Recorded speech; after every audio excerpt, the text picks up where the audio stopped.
Egypt has been an inspiration for architects and designers for centuries, and the mysteries of this ancient land still fascinate us today. We'll meet an Illinois designer whose love of all things Egyptian has become a vital part of his one-of-a-kind Chicago home. Wait until you see this.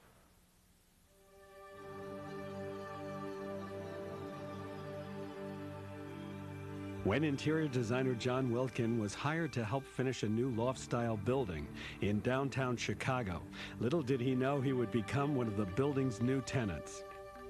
It wasn't until I completed the installation of the model apartments here, and the unit directly below this one was one of 3 models that we created. And when we got done accessorizing and hanging the artwork and things, I'm looking around thinking, God, I could live here. I love this, you know? Before I knew it, I was buying apartments here. It's kind of funny. The building had once been the headquarters and manufacturing plant for a national shoe company. John loves the building's industrial roots, especially its 12-foot ceilings and abundant windows. The tremendous amount of daylight that I get in here is one of the things that really drew me to this space. It's an international style building from the exterior, so there's horizontal bands of uninterrupted glass that run horizontally all around the building. And so there are no breaks between the windows with a brick wall or drywall or something like that. It's just all glass, and I loved that about it. But there was one architectural feature that really closed the deal for him. I've been collecting things that are indicative of Egyptian design for many years. I have several pieces of Egyptian glass that are 3,500 years old. I have some Yesheftis. I have some little vessels carved out of alabaster. But when I saw this apartment and I saw the columns, it was really the columns that spoke to me, because it almost looked like a typical lotus leaf column from an Egyptian temple.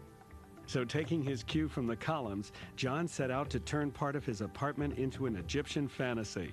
He felt adding Egyptian motifs would create the perfect backdrop for his collection.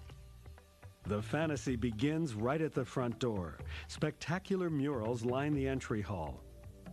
There's a group of artists here in town, and I had, they're called Sima Studios, and they've done work across the country, a lot of work for my firm.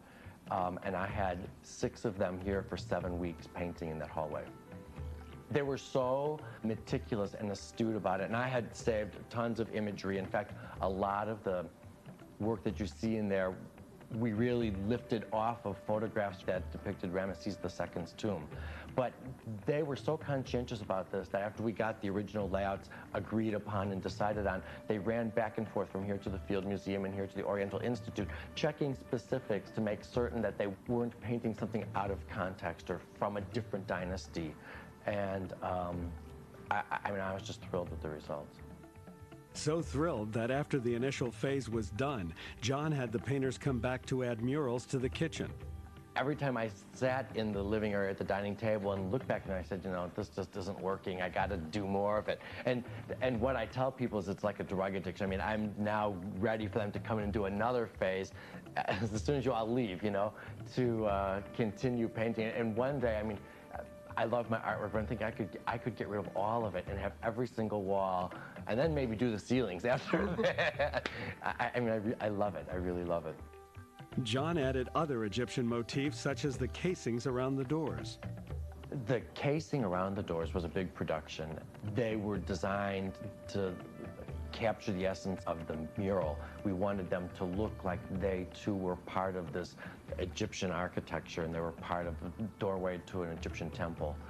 And so all of my doors here are made with these enormous crowns on the top, and the styles on the sides actually pyramid out on an angle coming forward and to the side. So it was quite a exercise in geometry to get that all to work and to fit together, and to make certain that we had the wall space to the right and the left of every doorway opening for this all to fit.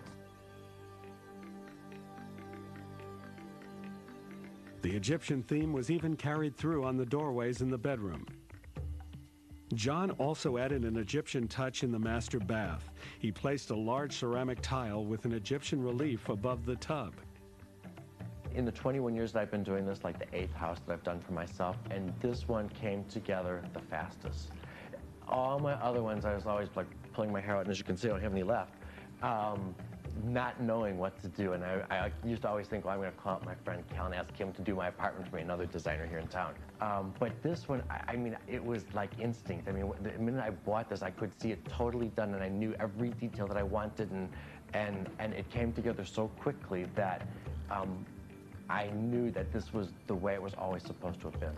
When I walk through that door and come down this hallway, I really feel like I'm 4,000 or 5,000 miles away from everything that I've done that day, and I've entered into a totally different world. I've been here a year, and yeah, I really feel like I'm going to be here for a while. I really love it. Up next. In that amazing apartment in Chicago we saw earlier, owner John Wiltgen did a terrific job adding Egyptian touches to the space. We saw the wonderful murals he added to the walls and the casements he had built out around the doors. Tying in with the Egyptian theme, he added onyx doorknobs too. He thought that onyx was something the Egyptians would have worked with. He knew they complemented the overall theme of his place. Well, our hats off to John on successfully pulling off a tricky design. The result is something I'm sure that would have made Cleopatra feel at home. I'm Joe Ruggiero, wishing you inspiration for your home. So long now.